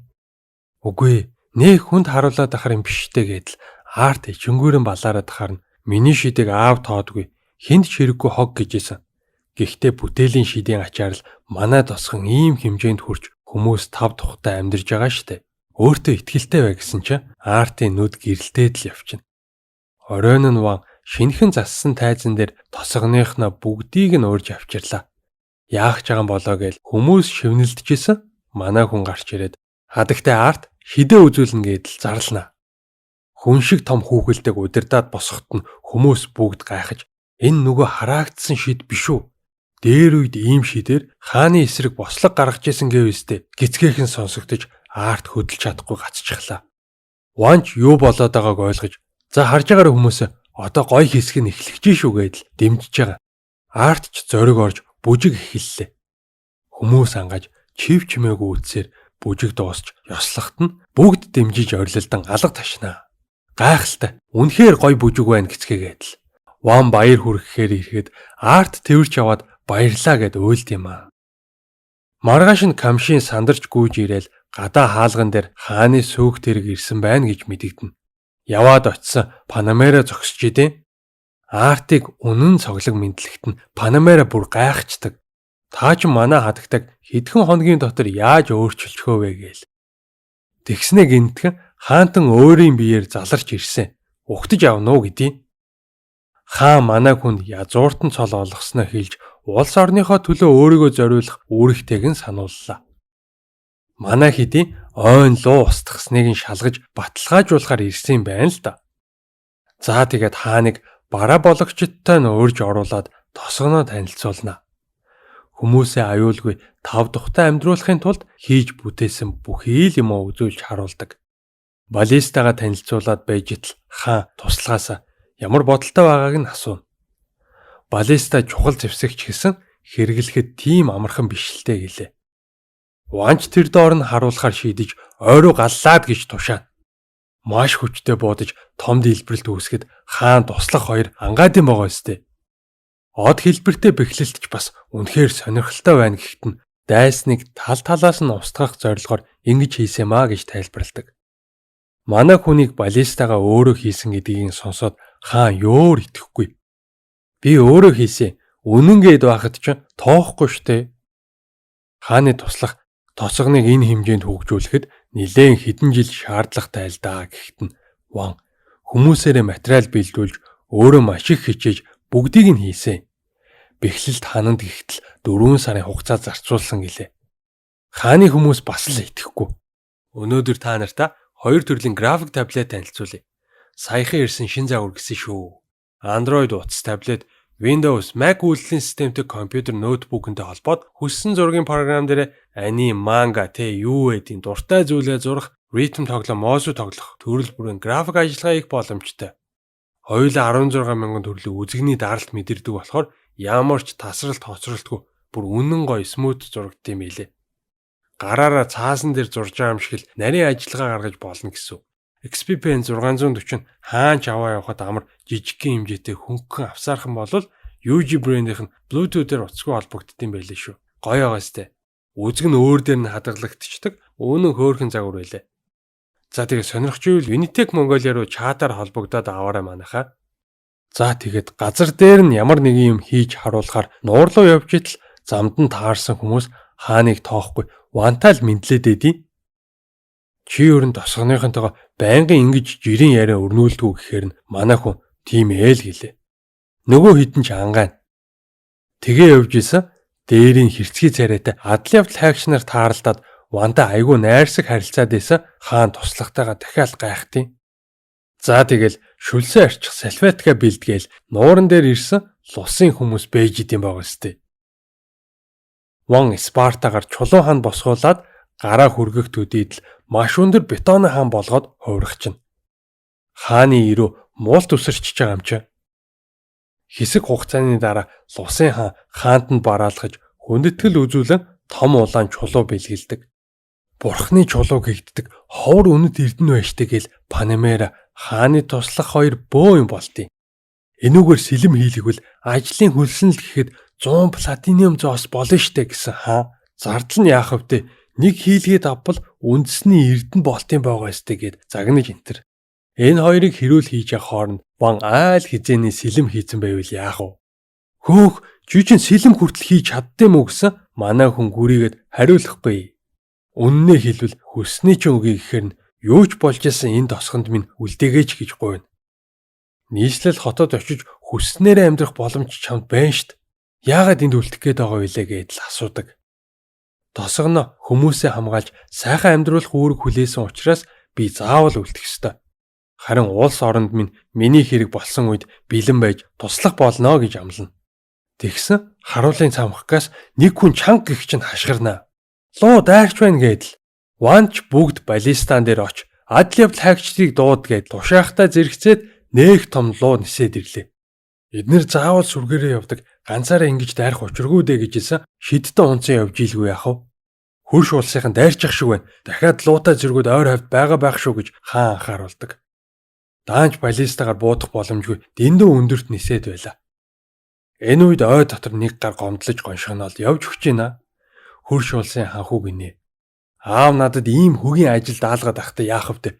Энэ муу тосгоныг эзэлж ядаад ах юу байна гээл үгэлж мөглөсөн. Гэхдээ бодит байдал дээр ханхуугийн төсөөлснөөс шал өөр байгааг бид нар мэдхийн дээдэр мэдэн шүү дээ. Энэ юу амар хан хэрэм бэ? Хуурамч байлгүүдээ тэгээл шилэн хүзүүн татах гээд байдаг шүү. Хаалга маалга нь хөгийн юм байгаа байлгүй гялс эвдээд гэхээр нь цэргүүд нь ч заа гээл бөөнөрөө дайрлаа. Даанч чадахгүй л дээ. Яг энэ үед нь ван гарч ирээд өөрийгөө танилцуулахад ногоон үст нүдэндээ ч итгэхгүй. Юу лидл бэби вэ гээл ядж яхад хөрш улсаас ирснийг хүртэл мэдээд байдгүй. Саяхан л жалганы газар байсан хизээдээ ийм хан хэрэмтэй болцсон гэхээр нь тосгоныхонтойгоо хамтраад хийсэн юм а гээл үннээ хэллээ. Яасан овоо үлээдэг гарвэ? Буугаад ир намайг нэг л тушаал өгөхөд тэр нисдэг лу тосгоныг ч будаа олгоно шүү энтер гэл өвчгнөж өгнө. Тэгээ баатруудтай тушаал өгөхдөө зэрэгцээд ван шин зевсгээр нөгөө лууг нь жинхэнэ байхгүй болгож байгаа юм чи. Үнэхээр сүрхий ид байна. Хүчин ч айхтар юм гэдэл туслах нь хаанд шивнэ. Анх удаа туршиж байгаа шин загвар гинэ. Манай хүн маш сэтгэл хангалуун байлаа. Улсын хаан эдний тосгонд байгааг хараад ногоон үст бүр гайхтай байгаа сте. За үргэлжлүүлэх үү гэсэн баатрууд нь үг дуугүй бууж өгч энэ гал. Ногоон үстийн хандан дарагдаагүй шинжтэй байхаар нь манай хүн авраг том сум харуулад шээсийг нь гойжуулах шахнаа. Үзэгдэл солигдож манай хэд нөгөөтгий ч хорцсон байж идэг. Юу гэж шууд хамаг юм хэлэх үү? Панамера янз бүрээр сүрдүүлж яриулнаа. Эдний улс нэлээд хэдэн жилийн өмнөөс энэ дайралтаа төлөвлөсөн. Ваны тосгоныг хамгийн амархан эзэлж аавна гэж тооцоолж исэн юм байна л да. Гол нь яг одоо Скудит гээд хот руу эдний цэргийн хүч бас дайрч байгаа гэдгийг нь олж мэднэ. Хаан ваныг авч явж тулаанд оруулмаар байна гэхэд манай хүн зориг гаргаж эвтэйхэн татгалцдаг. Дотроо мэдээж айдас хүйцтэй л байла. Тосгоноо ийм байдалтай орхиж чадахгүй нэ гэжсэн нь Панамерагийн ятгалгаар явхаар болно. Энэ үед ваны аав Скудит хот дайралтанд өртөж байгааг сонсоод яаралтай цэргүүдээ хөдөлгөнө. Ойролцоо хотуудаас цэргийн тусламж хүсгэж даамалдаа үүрэг өгсөн ч ваны тосгонтой холбоо барьж хэрэггүй гэдээ. Манай хүнийг луу устгаад язгууртан хэрэгэм авсныг нь сонссон ч итгэхгүй байгаа юм байлээ л дээ. Тэдний цэрэг мэрэг гэхээр юм байхгүй бахөө л гэж байна. Хэсэг хугацааны дараа Скудитийн хаалган дээр ирсэн Жалпа нүдэндээ ч итгэсэнгүй. Эвдришгүй бат бөх гэгдэг хан хэрэм нь юу чгүй сүрж нурж унсан байлаа. Яаралтаа ухарч хүчээ нэмий гэжсэн луу унсан шиддэнгүүд олоод харчлгүй яах вэ? Маш том дэлбэрэлт болж хамаг цэргээ алдаад ингээл үхтийм байж гэж жидэл луунууд гинтхэн хаашаа ч юм нисээ явцдаг. Хотын нөгөө хаалган дээр нь аартын хүүгэлд луунуудыг жинхэнэ будаа олгож байна. Ваанч хүүгэлдэгээ удирдах байгаа аартыг хараад бүр биширчдэг. Гисэн ч хот эзлэгдэхэд үнэхээр ойрхон байлаа. Ван дайсны анхаарлыг татаж аавынхаа хүмүүст зогтох боломж гаргасан байжээ. Адал явдал хайгчид Ди, Камшин бүгд нийлж дайсны хөлөг баатруудтай нилээн сайн үзэлцэн. Эсрэг талынхан манай хэдийг дуусгахаар шийдэж бүх хүчээрээ дайрахад Ван хүмүүстэй ухрах тушаал өглөө. Зүгээр үтсчи бид нар дийлэн штэ гээд оортоо дайраад болтгүй. Бидний гол зорилго ямар ч хохиролгүй бүгд амьд буцах штэ санаж байгаа үстэй гээл Ван инээмсэглэнэ. Хэсэг хугацааны дараа Жалпа цэргүүддэг амьд мэд гарчихсан харагдана. Цэргүүд нь бүр шамраад ямар сүлдгүй болцсон. Том хүүгээ тулаан дэрлэгөө хоцорсон гэд аав нь толгой төрөөгөө загнаа байжэд л хаан хүрээд ирдэг. Юу болсноо тайлбарлаж аимшигт нисдэг лууны дайралтанд өртөөд арай л гэж амьд гарч ирлээ. Скүүдэд өдид эзлэгдсэн байх уу? Сөрөг луунууд баруун хаалга руу нь хуйлраал үлдсэн гэлээ. Ваны сэдсэн арга байна гэдгийг нь хаан тэр дороо л ойлгочихоос гадна туслах нь тосгоноо сүбэр хөгжүүлсэн луу устгасан энтрийг нь ч аавд нь хэлцдэг.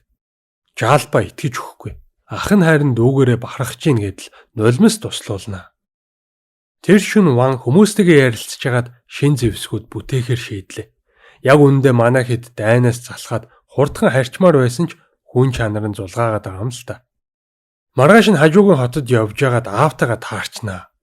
Луу устгаж язгууртны хэрэгэм зэрэг авсан чинь үнэн үү гэхээр нь үнэ. Яахав шалихгүй нэг муу ойн луу байсан гэсэн Жалпагийн цэргүүд бүр шок болж байгаа юм чи. Бүтээлийн шидээр баллиста хийсэн. Тэрүүгээрээ луу устгасныг нь сонсоод бас л итгэхгүй. Яацарчсан хүнд итгэхээ болцсон хүмүүс байдیں۔ Тэгсэн Панамера Ваныг хайж ирээд хааны үгийг дамжуулнаа. Шин зэвсэн мөвсөг юу байна? Дайны талбар дээр маш их хэрэгтэй байна шүү гэсэн гинэ. Манай хүнд санаа авангуудаа хаантаа уулзчаад аавда баллистагаа харуулахар болтыг. Аав нь стил итгэхгүй. Бүр нэг дургуун хүрцэн царайтай. За тэгээд хааны ордон руу яваад очисон. Бүх язгууртнууд цугларцсан. Скүүдэт хотыг хэрхэн яаж буцааж авах талаар зөвлөлдөө сууж ила. Тэр дунд нь Артын аав гүн Фердинанд ч ирсэн байдаг.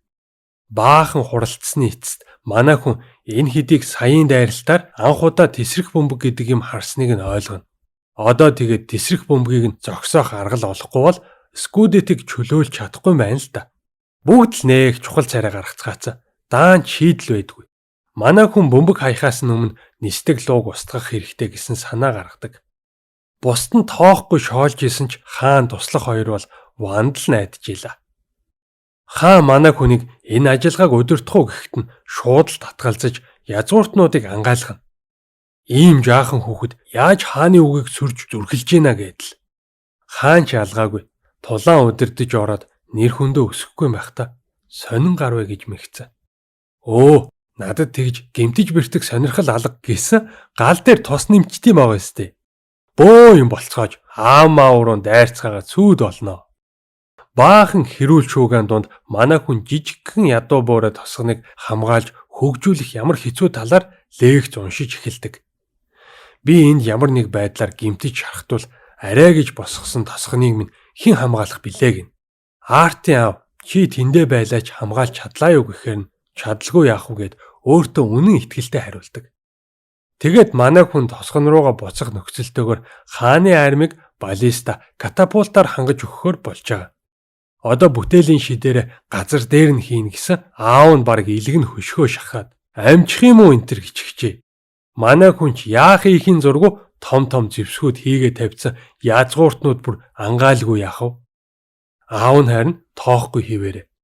Буудаж өрдгөө үзүүлэнгийн юм байгаа үз гин.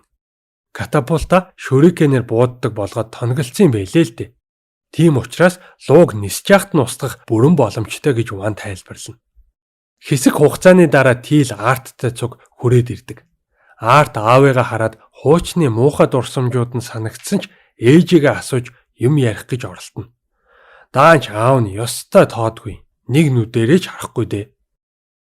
Оройн нь Ван андууттайгаа байлдааны тактик боловсруулж итэл Панамера элементал шидэднүүдийн үе дуусч технологийн эрен үе эхэлж байна гэдэл сүртэй гихчин зарлана.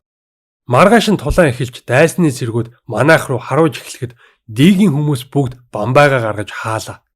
Ямар гээчин Батбүх идвэ гэдэл ногоон өст бүр гайхаж байгаа юм чинь.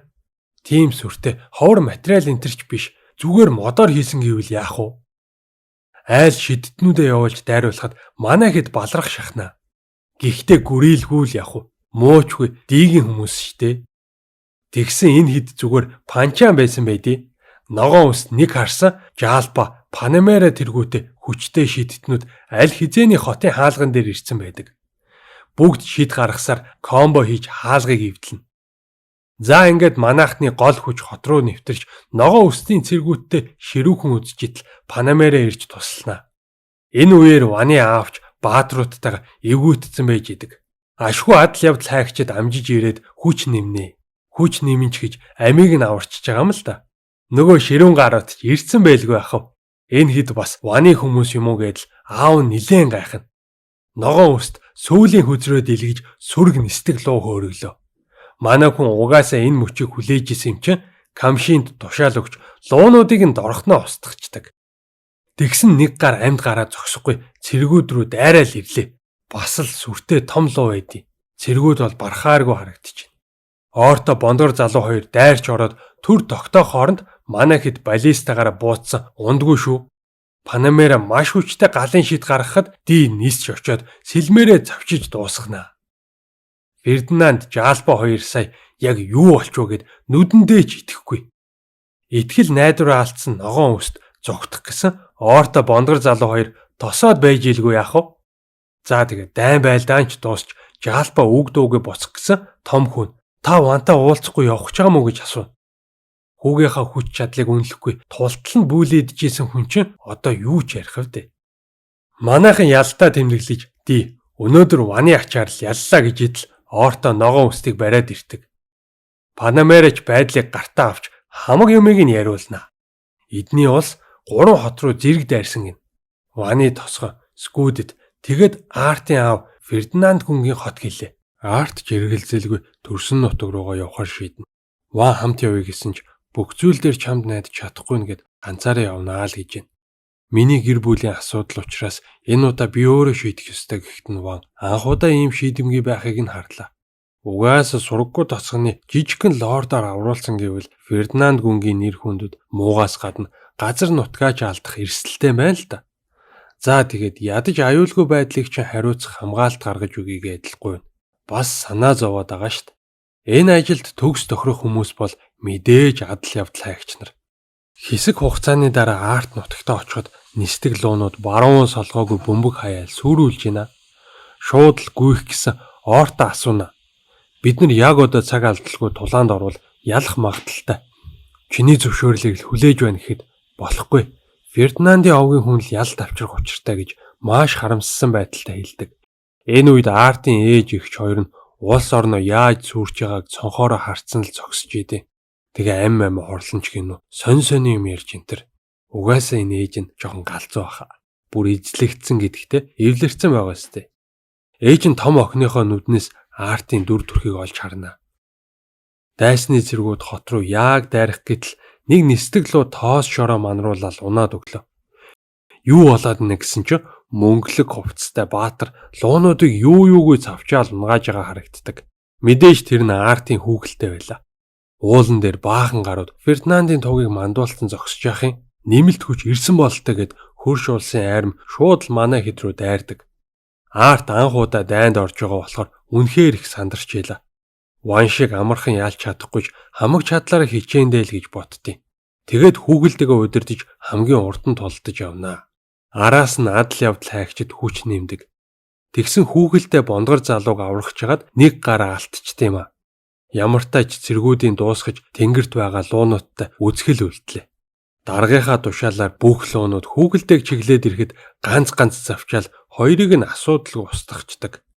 Гэхдээ 40-50 луг яаж ганцаараа барах вэ? Жаахан дийлдэх маягтай болж идэл Арт дахиад нэг хүүгэлдээ гаргаад ирнэ. Хоёрыг зэрэг удирдахын тулд хамаг маанаага шавхах нь тодорхой учраас аль болох хурдлах хэрэгтэй байлаа. генетик нь жоохон байсан үеийн санагдаж ямар их шаналдаг байснаа бодно. Ичгүүртэй юм, хүүхэлдэн шидтэй байжтэй гэдэл.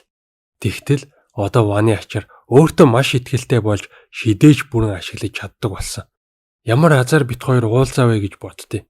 Энэ үед сүүлийн луу устж газар унлаа. Дайсны цэргүүд нь ч зүгтаад юм аа өстэй.